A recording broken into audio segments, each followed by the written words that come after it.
So welcome to Jumbo IS and welcome to our lecture series called Daily News in Shorts. In this lecture series, we cover a particular day's current affairs in a short span of time within 30 minutes.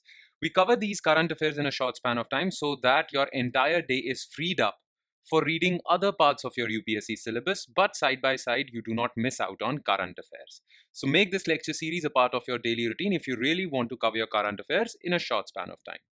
Now, just watching this lecture series would be job half done, because just after watching this lecture series, you need to revise it too. Because revision really helps in consolidating these current affairs in your memory. Otherwise, you'll quickly forget them.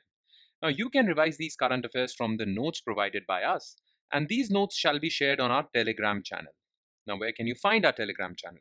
Well, just below this video in the comment section, you'll find a link. You just have to click on that link and it will take you to our Telegram channel from where you can download the notes for this lecture. All right. So on that note, let's begin today's lecture. But first, let's take a look at today's topics that we are going to discuss. So today's lecture is going to be short and crisp because in today's lecture, there are 3 topics, not 4, not 5, but only 3 topics, because these were the only 3 topics that were important from the perspective of civil services examination that featured in January 15th newspaper. All right. First topic is new approach to define obesity. A group of scientists and researchers have given more indicators to define obesity. Currently, obesity is defined on the basis of your body mass index. But these researchers say that body mass index does not give a complete picture, and therefore you need other indicators as well. Hence, they have proposed a new set of framework which includes other indicators to define and measure obesity. And measuring obesity is important because obesity has become one of the biggest killers or causes of diseases in the middle and old ages. Therefore, it is very important to define obesity and diagnose obesity for overall health of the population. So we'll talk about this. Then recently, China has reported a record high trade surplus. Trade surplus means that Chinese exports have increased and their imports are way less than exports. Okay, so they are exporting more than they are importing, and if they export more than they import, this is called trade surplus, and the trade surplus has reached record heights. This is good indication of revival of Chinese economy, but Chinese economy is currently undergoing a severe slowdown. These are some of the good signs, but a lot needs to be done. So we'll talk about this, and in the end, we'll talk about a new export rule with respect to export of AI technology and graphics processing units to other countries by USA. Okay, they have come out with this new rule, and this new rule would impact India because India needs to import a lot of GPUs for its India AI mission. Okay, so these new rules by USA would really hamper India's ambitions under India AI mission because these rules restrict exports of AI technologies to other countries. So we'll talk about this issue. Okay, so let's begin our discussion starting with topic number 1, which is new approach to define obesity. Okay, so Lancet International, it is a very renowned, world renowned medical journal. So Lancet Diabetes and Endocrinology Commission proposed a new approach to defining and diagnosing obesity. First of all, you need to know what is obesity. Okay, so look, obesity is a disorder which involves excessive body fat that increases the risk of health problems. So people who have excessive body fat are more vulnerable to liver diseases, diabetes, heart diseases, and many other diseases. Okay, therefore, curing obesity is very important.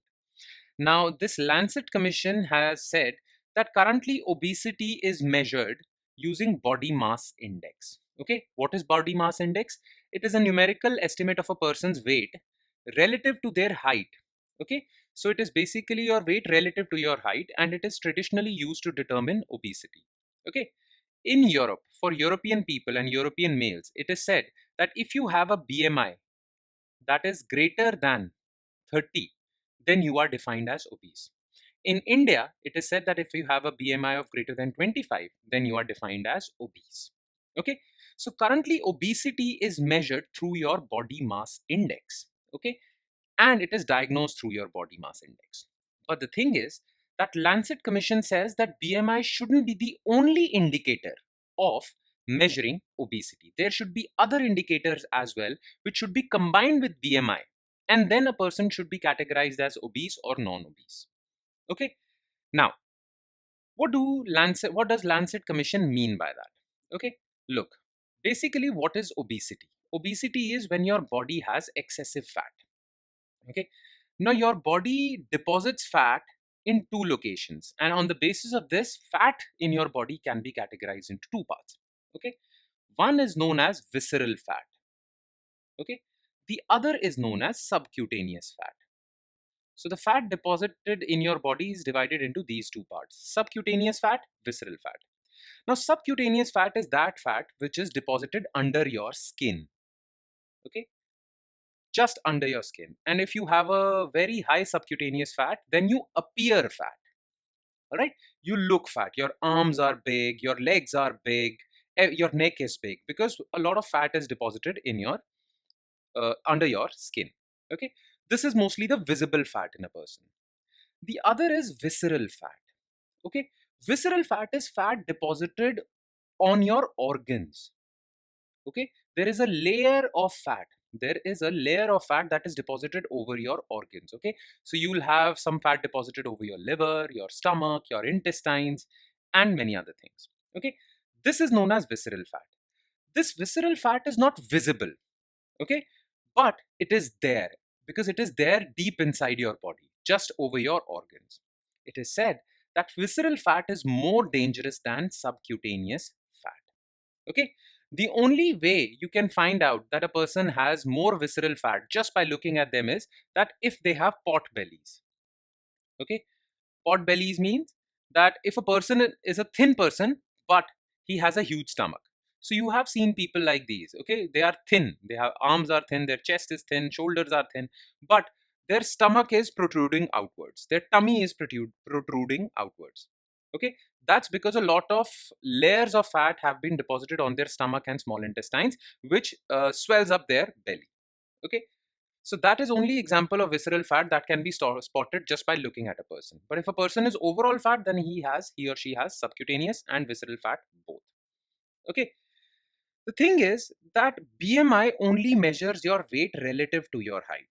Okay. So there can be a person who has very low levels of subcutaneous fat. Okay. Very low levels. That person looks very thin, but that person has a huge pot belly. So there are people who are very slim, but they have huge pot bellies. Now, thing is, their weight would also be less. Okay, and relative to their height, their weight would also be less. So they will show lower BMI. Okay, they will show lower BMI. But the thing is that you cannot say that these people are not at the risk of developing diseases, because yes, they are showing low BMI, but they have huge layers of fat developed on their organs in their abdomen. They have high abdominal fat, that's why they are thin, but their bellies are in a pot shape.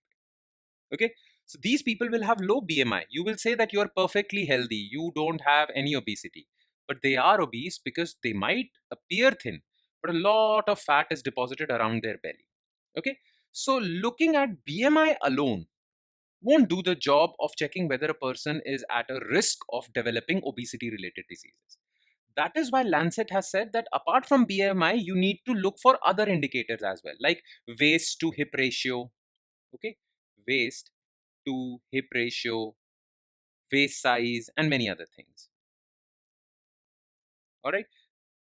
This is the new framework given by Lancet. So apart from BMI, they measure uh, other things as well, like waist to hip ratio, waist to height ratio, and many other things. Okay. Through that, they actually measure how much is your muscle mass, how much of your weight is because of your muscle mass and not fat mass. So if you have high weight, there are extremely muscular people who can show high BMI. The reason is because they have high muscle mass. But these people are not obese. That is why BMI alone cannot determine whether you're obese or not. Okay, so this new approach says that apart from BMI, you need to look at other indicators as well. Plus, side by side, it also introduces two new categories of obesity. One is preclinical obesity. These are people who are on the verge of developing obesity. Okay, they have excessive body fat, but they are not at the risk of developing any diseases, their tissues and organs are working properly. But then there are people who are clinically obese, which means they have abnormally high fat and their organs and tissues are not working properly. So, number one thing that this new approach says is that you need to check for other indicators as well. The other thing it says is that obesity should also be categorized into two: preclinical obesity, clinical obesity. Okay, so these are the two new things added by Lancet or advised by Lancet Commission that doctors all over the world should look into. Okay, now why do we need this new approach? Look, the thing is that the BMI threshold used for looking at obesity is different in different countries. So, for example, people of European descent, if they have a BMI of more than 30, then they would be categorized as obese. Okay, but for an Indian, if an Indian has a BMI of more than 25 kg, okay, that person would be categorized as obese. So some European who has a BMI of 28 won't be categorized as obese, but if that's an Indian, they would be categorized as obese. The reason for this is because we need country specific BMI cutoffs because there is genetic variability, obesity related risks, and many other things. Okay, because people are different. For example, it is said that Indians develop pot belly.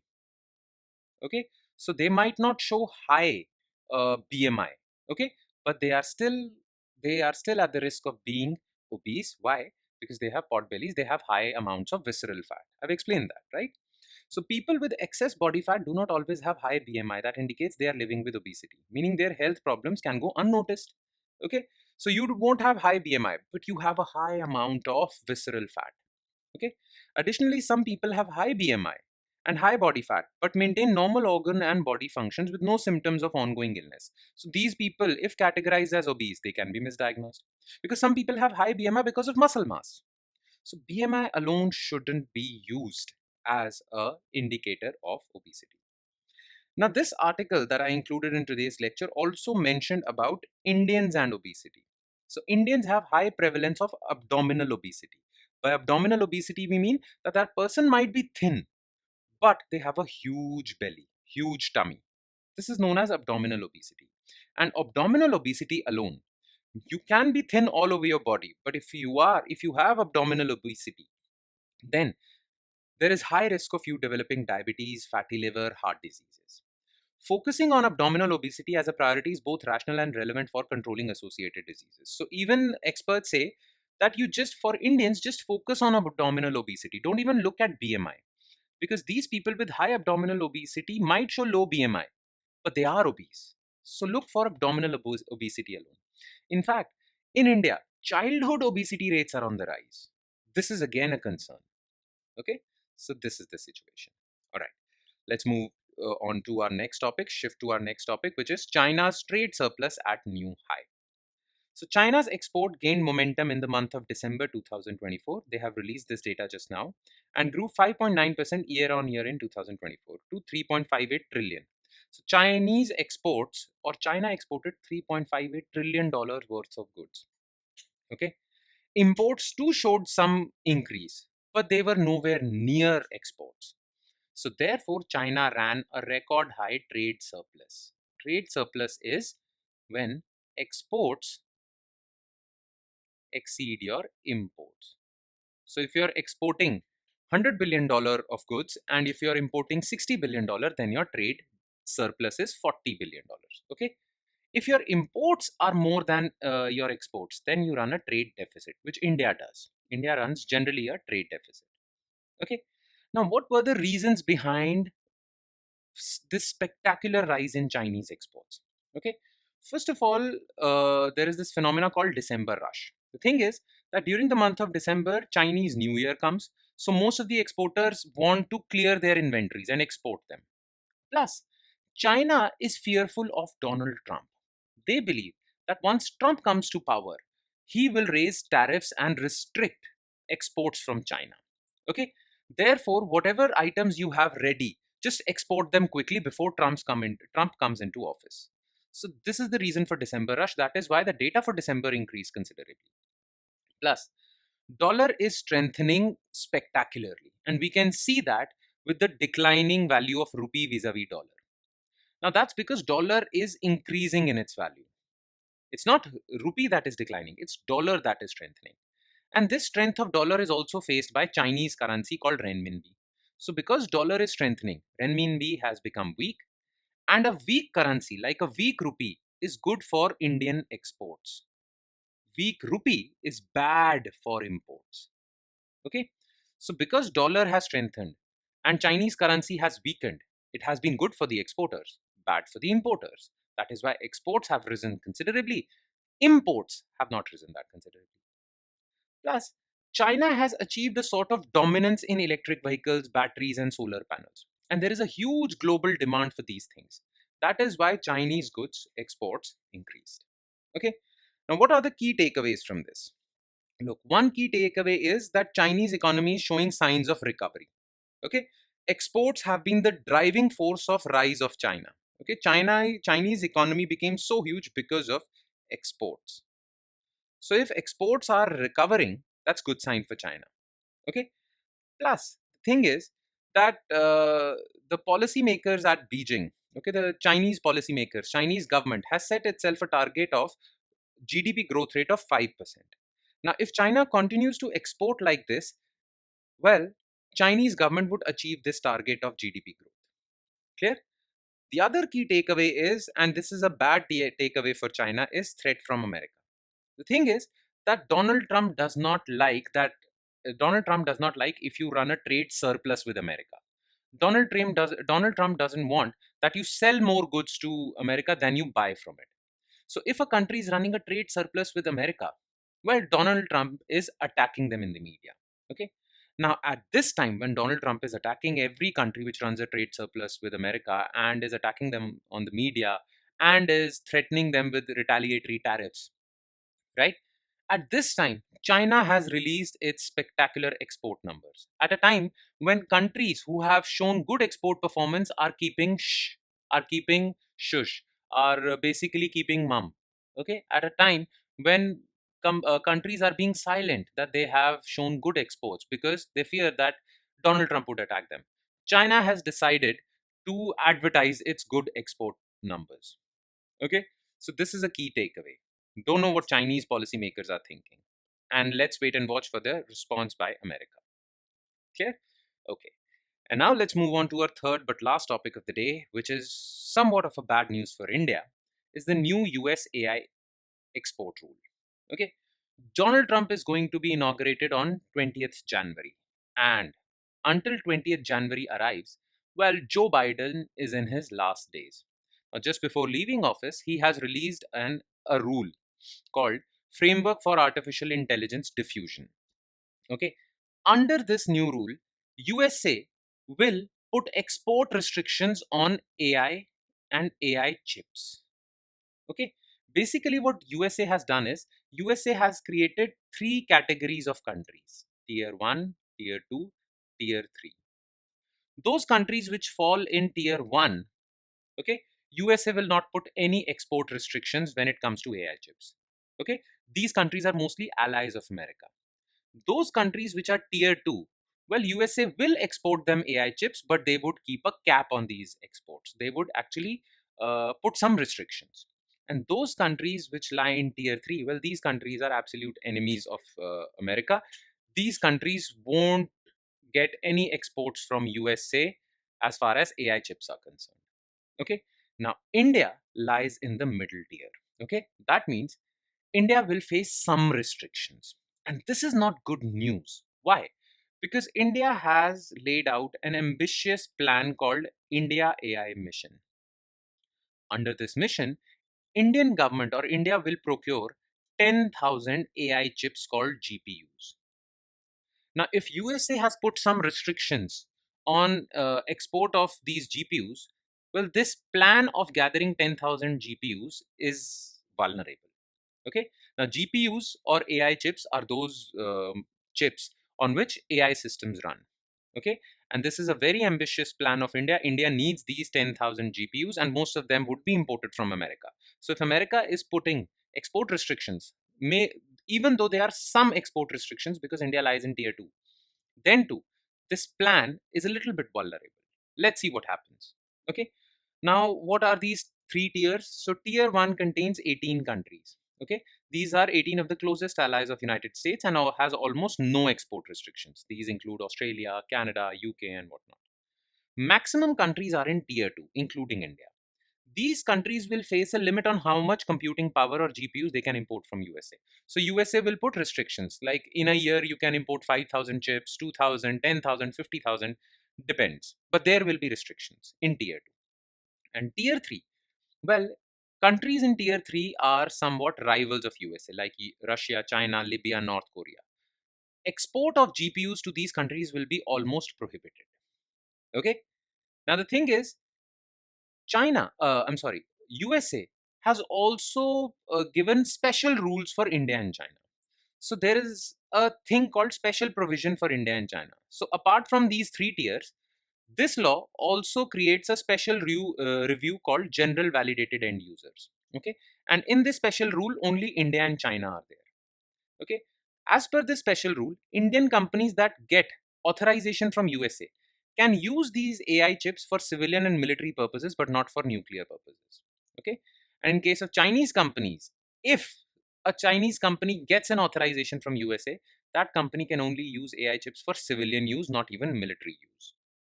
Okay, now this actually puts India's plan of India AI mission and getting 10,000 GPUs in a little bit of hot water. Okay, that's all. That's all you need to know from January 15th newspaper. That would be all from my side. Please do not forget to revise this lecture, because it is important to revise this lecture, because revision helps in consolidating current affairs in your memory. All right? Okay. On that note, I'll be signing off. Thank you so much, everyone.